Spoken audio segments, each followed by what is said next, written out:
So I want to talk now about something that I call the lightning rod effect. So we all know what a lightning rod is. You have a storm, you have a tall building, you want to make sure that the building isn't hit by the lightning in a way that causes the building to burn down. So you put a rod of metal and it goes all the way down into the earth, and that draws the lightning away. Something like this happens between people who have passed on and people who are still living.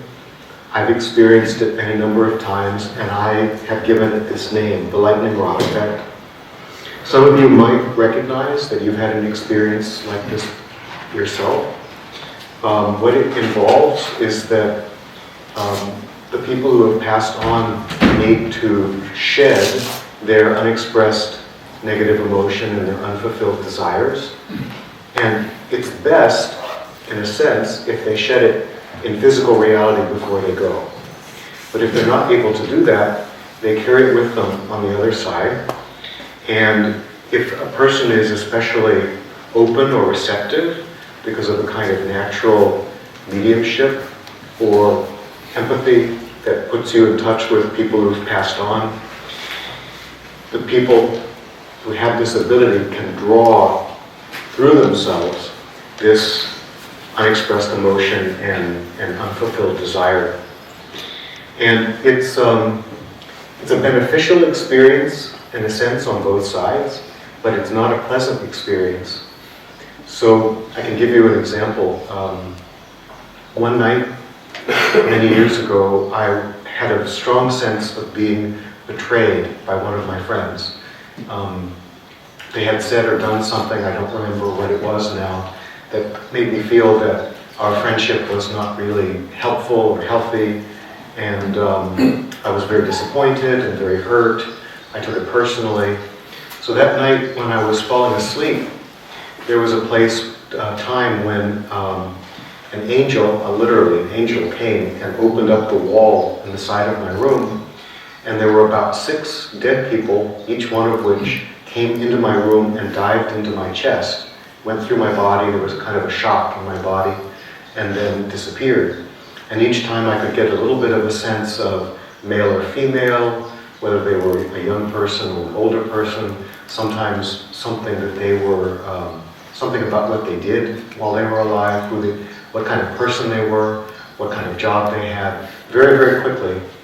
And what I was doing was discharging their feelings of betrayal.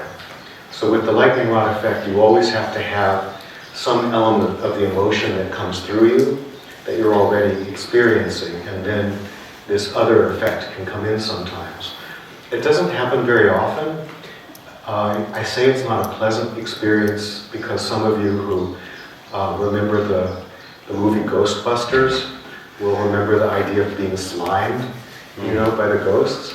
So emotionally, that's what it feels like, because we each have our own experience of our consciousness as being separate from other people and, in a sense, being inviolable. In other words, it can't be violated. We have a feeling of autonomy, of being completely sufficient to ourselves.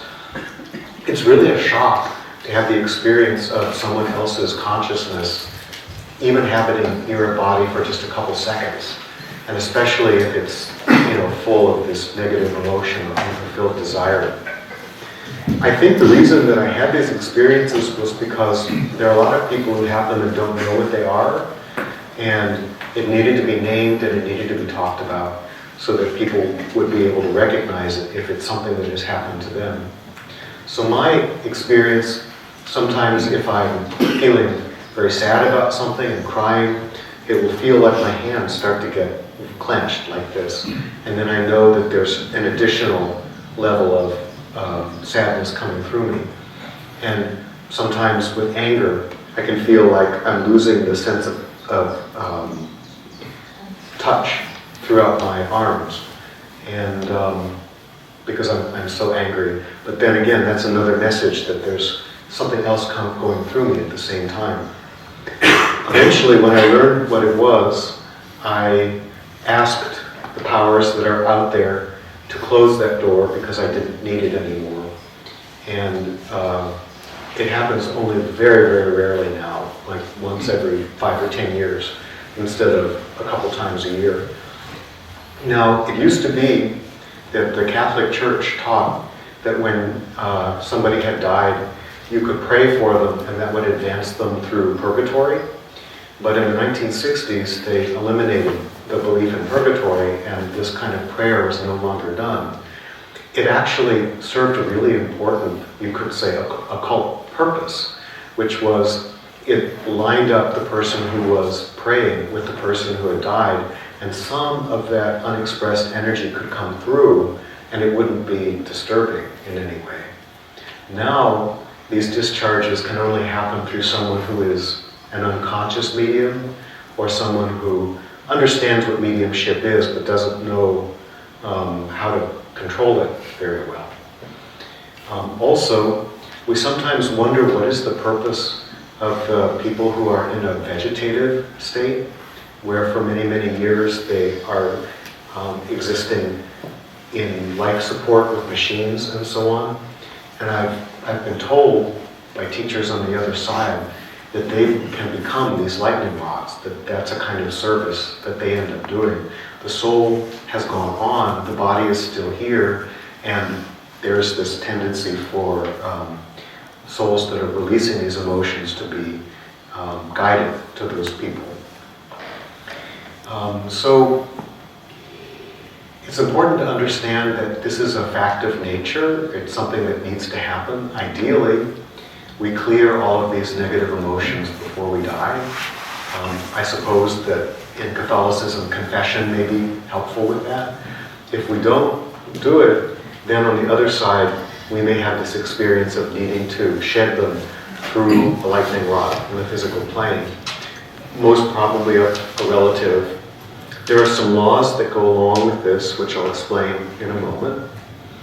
So these are just reviews of what I just said. So the lightning rod effect is a grounding discharges of dead people's unexpressed emotions and unfulfilled desires from the astral to the physical plane through thoughts, feelings, and actions of waking life, prayers or meditation, dreams, especially nightmares, astral projection. This can only occur when you are feeling the same emotions as the dead person. The value of this is if we're trying to understand and clear our own negative unexpressed emotions, one of these lightning rod effects lets us know we have work to do, so there's value in that. Also, the more success we have in clearing these things out, the less likely it is for the lightning rod effect to occur. This energy can never be enough that it makes you act contrary to your personality or disposition. So you can have anger to the point of feeling murderous thoughts towards someone. That could draw in a murderer from the other side who needs to clear this emotion. But the amount that's cleared will never be enough to actually make you murder someone. But you've probably all seen horror films where some element of this actually plays itself out with possession. Also, just like in the example that I gave, higher beings are always involved in this discharge. They oversee it, like the angel oversaw what was happening to me and only allowed the door to be open for 5 or 6 people to pass through. As I mentioned, you can experience it as unpleasant, and it can be stopped by a request to higher beings. So that's the lightning rod effect. Does anybody have anything they want to comment on or clarify about that?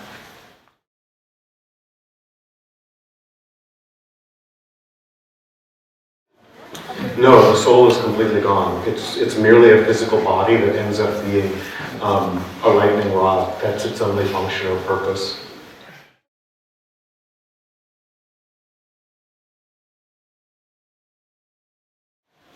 Yeah, this is, I think, a very accurate observation.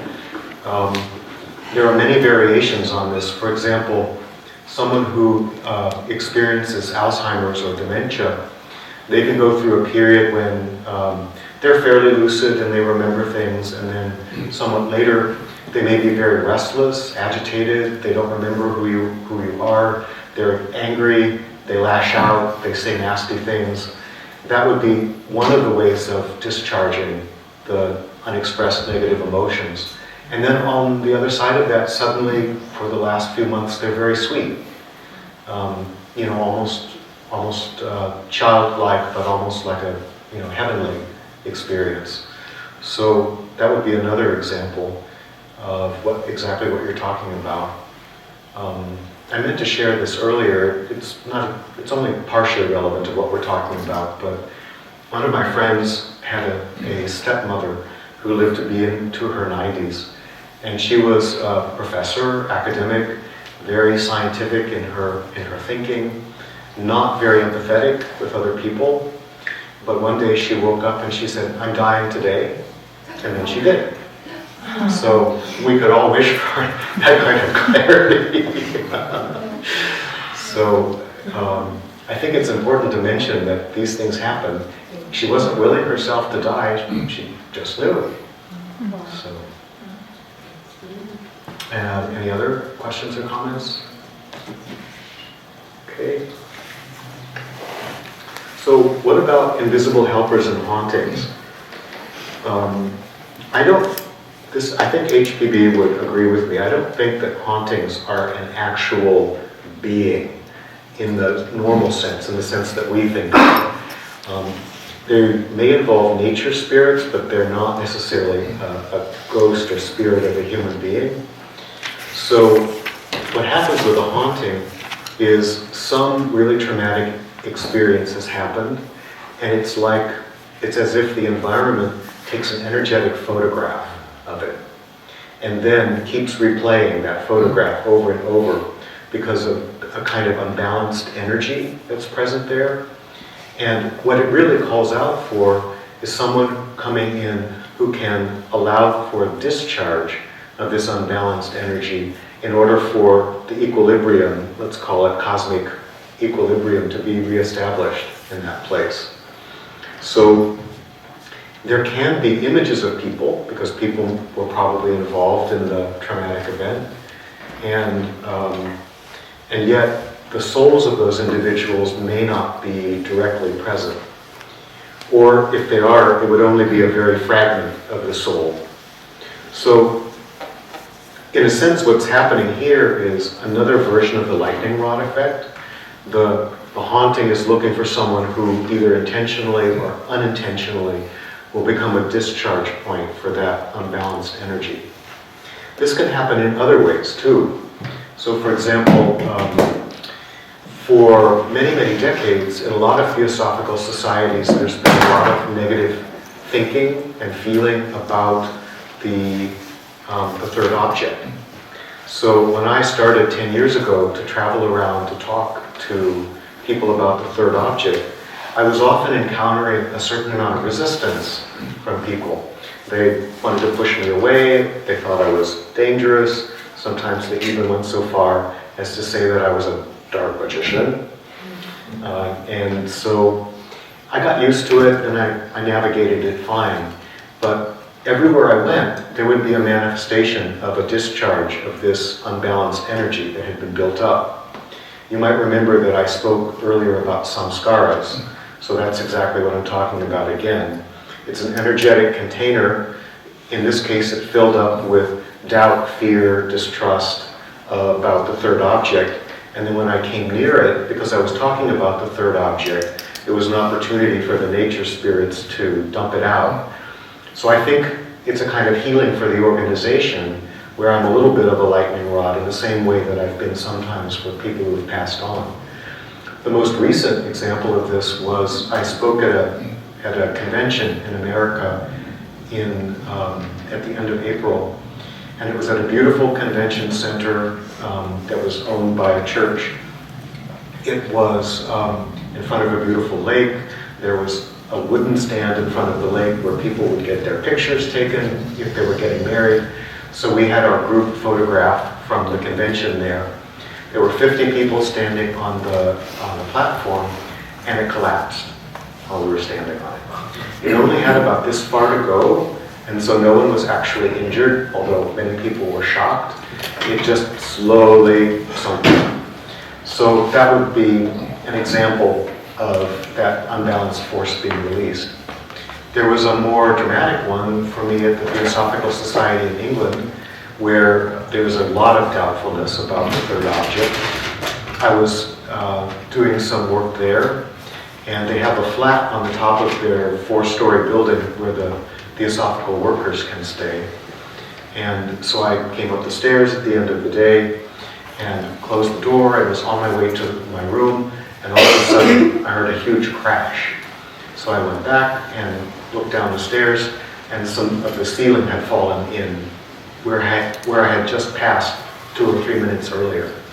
So the nature spirits know not to let it actually hit me directly. They also want to let me know that there's a relationship between my being there, the work I'm doing, these unbalanced forces, and they're having to come out and express themselves in some ways.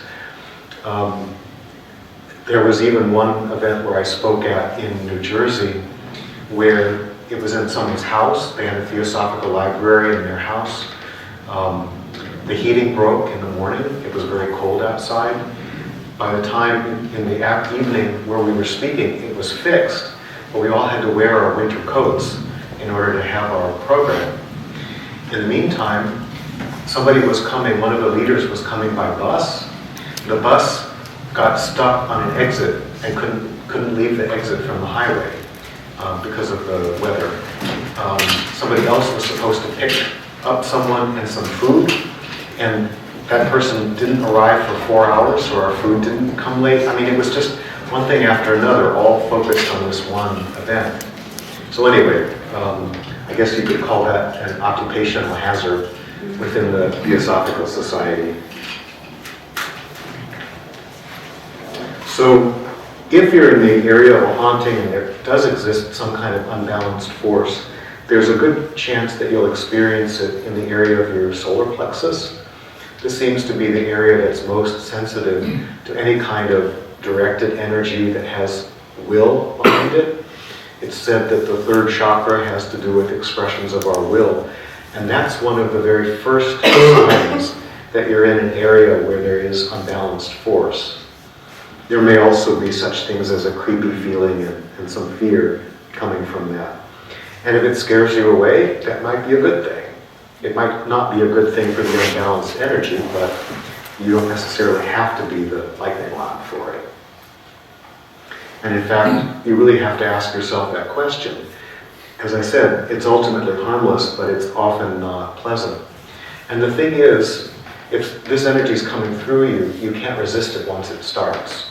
Because if you do, then you have the experience of so-called possession, where it feels like there are two consciousnesses in your body who are struggling for some kind of supremacy. I think of that as a fear reaction. People are afraid of letting the energy go through, and then they don't earth it, they don't ground it as a result. If they just let it pass through, it would be an unpleasant experience, but you'd be fine on the other side of it. And as I mentioned, empaths often have a gift for this, and mediumship is one of the names for that gift. What is needed for spiritual protection is possibly some kind of cleansing or exorcism ritual, or that technique I was talking about, sending to the light. You can't just say the words. You actually have to, open up a channel to the light and invite the being or the spirit or the unbalanced energy to go there. So any questions about dealing with hauntings? Let's go, the microphone's over here.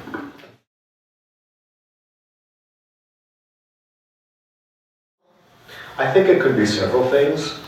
So my understanding of sleep paralysis is that it's the etheric body going just enough out of alignment with the physical body that there's no connection, and your consciousness is in the etheric body. So it's been withdrawn from the physical body, and the sense then is that you have no control over the physical body. You can't move it, even if you are willing or wanting to have that happen. That experience is frightening enough for most people, but it's actually the prelude to an out-of-body experience. So if people were to follow that through a little bit more, they would possibly be able to get out of body. One of the suggestions of a book that I've read by Robert Monroe, he wrote a book called Journeys Out of the Body, which is a classic in the field. He said, imagine that the body that you're in is somersaulting, doing like a flip, and that helps roll out of the physical body, and then you can start to have some kind of adventure. So then the question is, what is that darkness? Some of you who have read some Rudolf Steiner, or maybe have heard of this phrase, the dweller on the threshold, might recognize that darkness is often thought to be this being that stands in the way of the astral world, protecting us or keeping us out until we're ready. The idea of the dweller on the threshold actually came from a British novelist from the middle 1850s, Edward Bulwer-Lytton. He's probably only known these days for the novel that he began that started, "It Was a Dark and Stormy Night." So anyway, he wrote some very interesting occult fiction, and this idea of the dweller of the threshold comes from there. So the theory about the dweller on the threshold is that it is, it's the beingness, let's call it, of your astral body, full of all of your unexpressed emotions and unfulfilled desires. So it is actually you. It's a version of you. I think of it a little bit differently. It's like your astral closet. Those comedy routines where people stuff the closet so full that eventually the door opens and everything spills out. That's kind of the way we are with our astral bodies, because we don't have natural, easy ways of expressing our emotions. So it's true that we have to clean that out before we can go safely to the astral body, because everything we take with us in the astral body will attract something of a similar nature.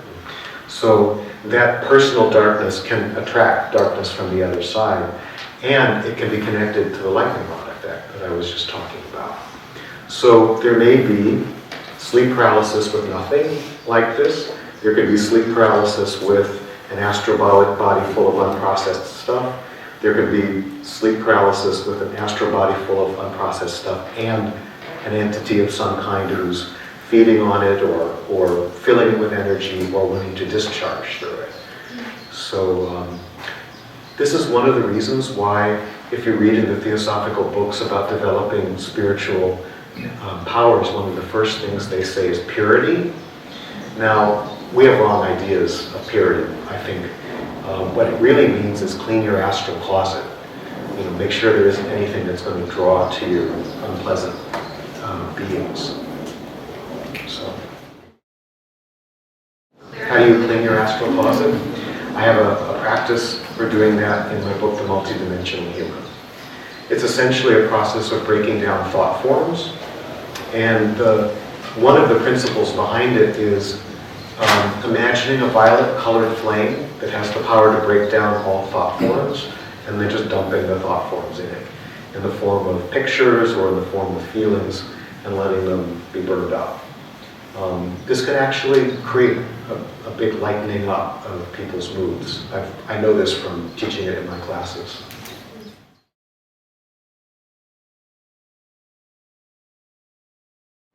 Yes. As a matter of fact, again, somewhat pulling away from the idea of initiation as it's taught in the Theosophical Society, I believe that we live in a universe that is totally structured according to the idea of initiation. And the reason I believe that is because we have a task that we are supposed to develop ourselves in a way that allows us to take a journey back to oneness with our source, to develop that flame of source consciousness within us, and then eventually to merge again with the source. So every step that we take in our growth is a movement towards that, or a movement to the side, or a movement backwards. And karma, in the sense of the grace machine that I was talking about before, is always trying to turn us back towards source and keep us moving, keep us growing. So anytime we encounter a challenge where we don't know how to deal with it, we can think of it as an initiatory challenge. The challenge is asking us to step into a larger understanding of ourselves and the world and the way we interact with the world, the way we use our energy, and the way we use our consciousness. So what happens for people as they advance on this path is they start to develop ever higher bodies, and with those bodies come inner senses of various kinds. And as we become aware of and make use of the inner senses, that we'll start to have so-called paranormal experiences. I mean, I've been living this stuff for such a long time, I don't even think of them as paranormal. They're my everyday reality. They don't overwhelm me, but they show up when I need to, and I respond in the best way that I can. Try to do that as, with people as well as with people on the other side and so on. So the danger of making that correlation is that people can become seduced by the powers and want to develop more and want to get what I call power over instead of power under, power that supports people. And this is what a lot of the spiritual paths warn against, that you shouldn't pay any attention to these powers because they can seduce you away from whatever the real spiritual work is. My feeling is that if they show up, they're there to help you, and if you're not seeking them, you won't get more than you need, or you won't be tempted to go after more. And the task, just as Annie Besant was saying this morning, is to use all of your powers to the ultimate in service. And more power, as I mentioned from Annie Besant a couple days ago, more power is constantly added to you as you show that you can use the power you already have wisely and well. But the purity part, cleaning up the stuff that gets in the way of these powers does cause them to show up. And in a lot of Buddhist meditation practices, that clearing happens. On the other side of that, the powers start to show up, but the teachers will usually say, don't pay any attention to that, it's not important. And to the extent that they distract or seduce you from your meditative practice, that's absolutely right. But if there is also a strong service component in what you're doing, those powers can sometimes be really useful.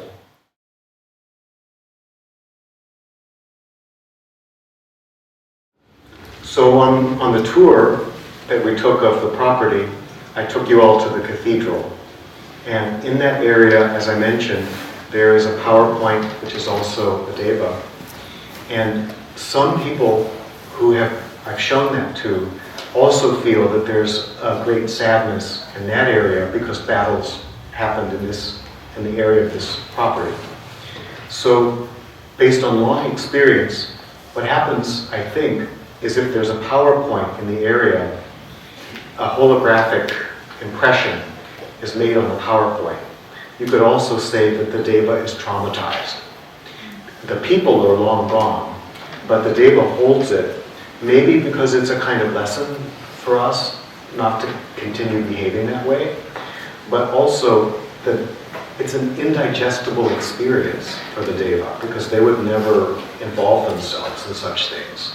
So, in effect, that haunting stays in existence as long as the deva is there and no one does anything about it. If you think about hundreds or thousands or hundreds of thousands of people dying in an area, it seems overwhelming to try to do any kind of work on it because it seems like you would have to deal with each person individually.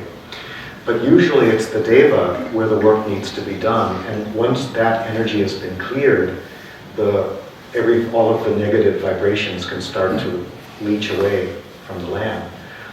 I've never undertaken a really large cleaning like that. I've been in some city neighborhoods where there was a real feeling of broken down. You know, the houses were falling apart, the people were poor, there weren't good neighborhood connections. And even in the city of Boston, there's an area called Central Square in Cambridge, where no matter what kind of urban improvement happens, there are always broken down people on the streets. They do everything they can to try to push them out, and they come back, and the heaviness is always there. So Cambridge is a fairly progressive town. They do try to deal with the homeless, so it's really interesting that this energy just can't be moved. So there must, in that area, be one of these power points. I haven't identified it, but I have worked with smaller scale ones. And I can't exactly describe what I do, but one way to do it is similar to how we can clean our own energy fields, which is we imagine a grounding cord that extends from the bottom of our energy field all the way down into the energetic core of the planet. And then we imagine a pair of energy hands that come from our highest self. And then we ask the energy hands to comb through our aura the same way that a mother would comb through a child's hair to straighten it out or pull anything out. And then send it down the grounding cord. And it doesn't hurt the earth because there are forces down there that will break it up. And then it gets turned into life force that's useful for other people. This is something that's talked about in my book, The Multidimensional Human, which unfortunately there are no copies of here. Even the library copy was checked out before I got here. And really that is, I think, the end of my talk. Again, everything I've been talking about has to do with being a seer, and there are many, many ways in which the stories I'm telling are dealt with and explained in my book Otherwhere, which talks about out-of-body experiences and the astral realm in general, and some work with people who've passed on. The Unanswered Question, which is a much deeper look at the work that I've done with people who've passed on in the context of various belief systems about what it means to die, Hindu, Tibetan, ancient Egyptian, modern near-death experiences, Christianity, and so on. And then this book, The Multidimensional Human, which I created to help people learn how to do some of the things that I do in developing their inner senses. I spent almost a year on an astral projection forum trying to find out what young people were doing about learning about out-of-body and astral projection experiences and where they were getting stuck, and then working in my classes to find ways to work through that, and then creating the practices and the theoretical framework that formed this book. So if it's possible, you might be able to order it. I just heard, sadly, that the book depository is shut down, so that would have been one way people could easily get it. There may be others.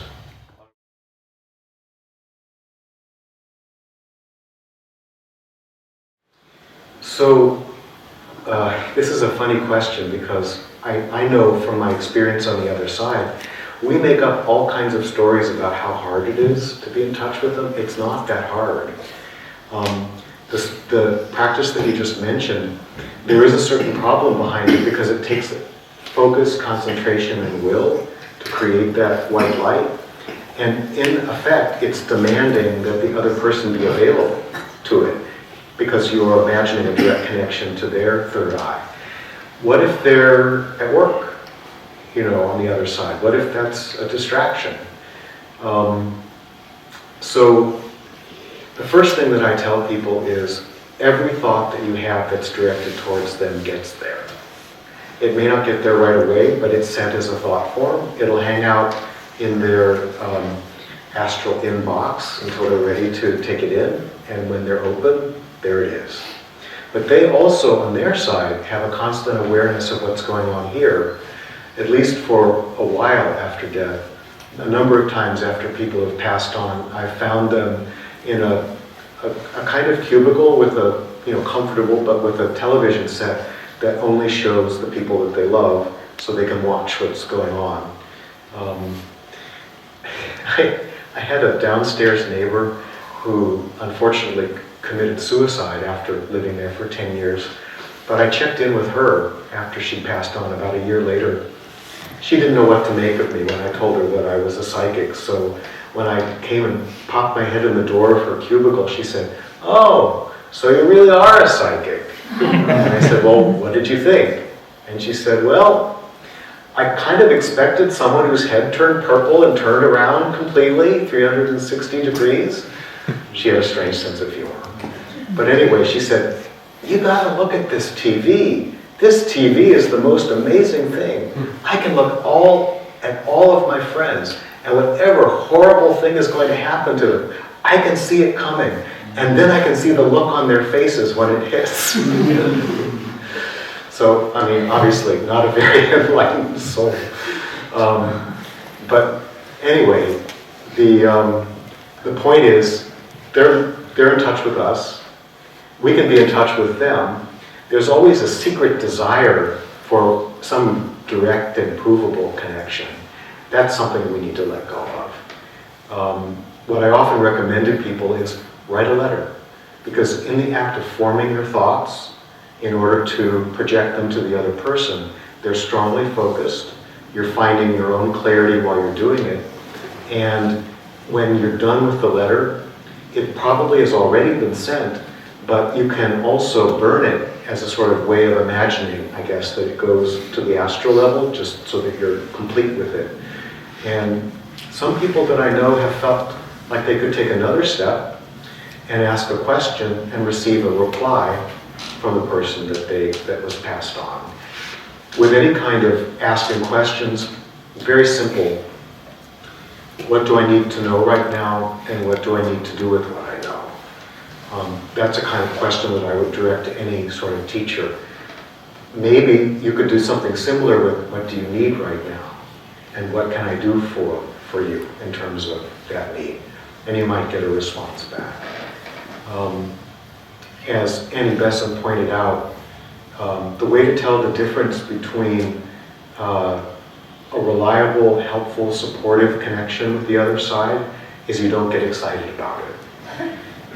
If it comes through and there's a sort of sense of, you can have a sense of joy, but what happens mostly is people want to immediately tell a lot of people about it, or they want to make up a story about how great they are and then pass that on to other people, and I can talk to the dead and so on and so forth. So you're certainly welcome to share things with people, but if your motivation is to get attention, that's problematic. I'm not saying your motivation, but those are things to look out for. The other thing is, there's a really lovely thought form in the book Thought Forms by Besant and Leadbeater. Some of you may recognize it from my description.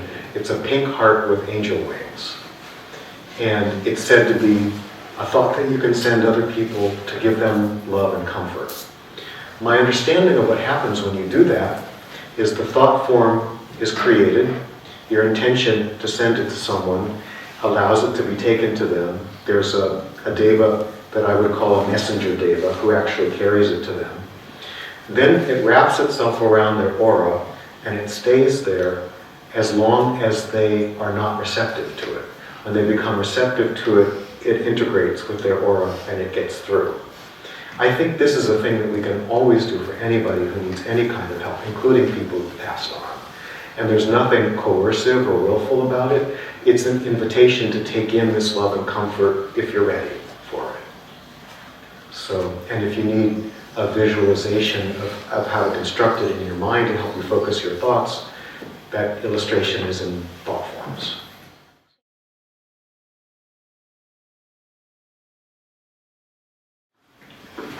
I don't know the answer to that question.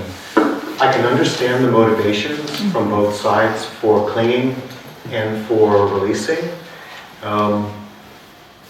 I think we need to look into the behavior of the people who want to get rid of things right away. It's probably because they don't want to think about their pain. They don't want to think about the other person, not because they hate them, but because it's too hard. It's a way of taking the grieving that they don't know how to do and turn it into some kind of restless action. I think that somebody who had just passed on would either be protected from perceiving that, or would come into their own soul understanding and recognize the issue.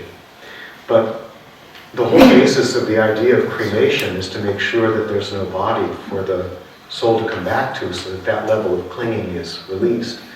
And I suppose that there may be another level of release that has to do with ownership of things. Every every dead person goes through a big transition around what is real, what isn't real, what's important, what's not important. It all works itself out in the end. And so to talk about or think about how it's disturbing to them, it's disturbing to the energy dynamic that exists between them and the living. But any energy dynamic results from the relationship that we have with anybody at any level of being. And if it was disturbed before, it'll be disturbed after.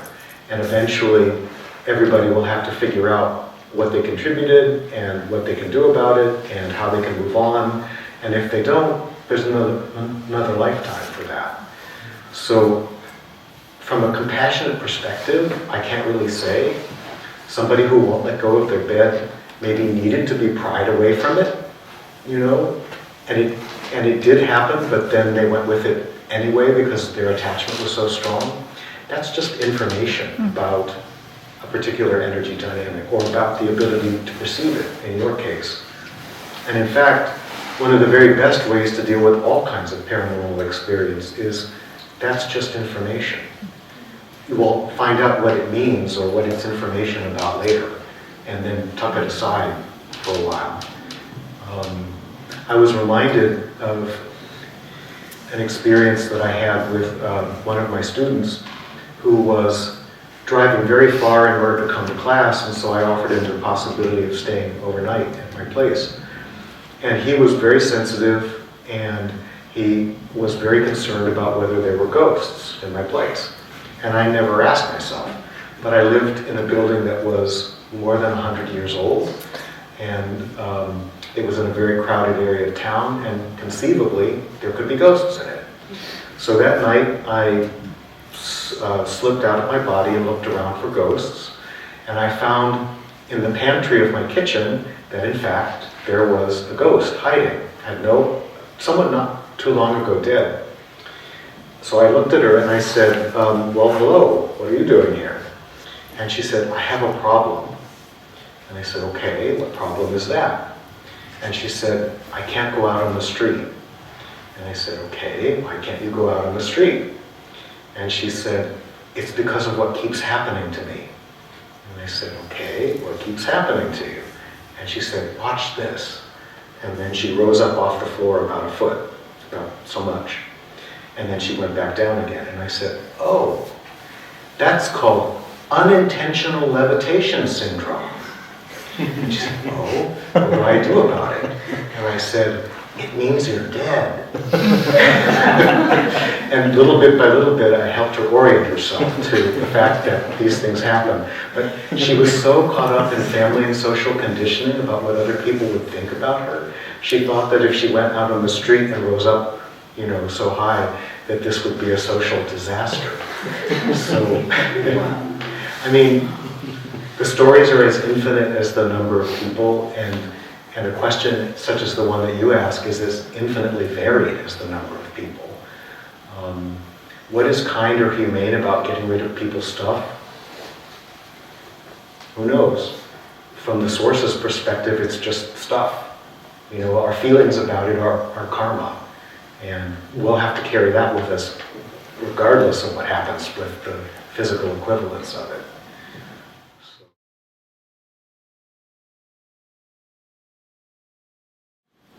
It was probably closer to speech in that case than it would normally have been. Language is no barrier to that kind of communication, but I'm fairly certain that she was a recently dead American person, and so when I reported the conversation, it is as if I was speaking with her in words, although it wasn't exactly words, and I received her communication in the same way. For other beings, for devas, for example, as we'll talk about tomorrow, there's a language that I call feel-think, which is a language of feeling that is transferred by thought. And the characteristic of feel-think is there are no concepts in the way that we understand concepts. There's only energy, transformations of energy. The energy is always love, and everything that we say is a modification of love. And the only things that can be expressed through it are truth and So there's never a chance to lie in that language. Truth and love or feeling. And yet, it's tremendously rich. There's a lot of information that you can pass on.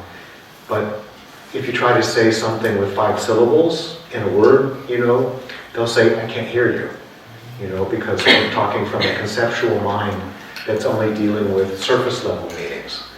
So in order to learn that language, you have to develop a habit of only speaking what you know, only speaking what you experience as truth, only speaking what's kind and loving to other people, and trying not to get caught up in the head in arguments about, conceptual fine points and things like that. Once you've mastered that, it becomes possible to communicate more clearly with other beings. And in fact, what happens for me is one conversation will be what I call an energy information packet. I'll experience it as maybe being so big. It'll take me 4 hours and 10 pages to take out the information that's communicated in it. So there's an element of translation that you have to learn. When you read my books, you'll understand more about that, because it's all explained in The Multidimensional Human.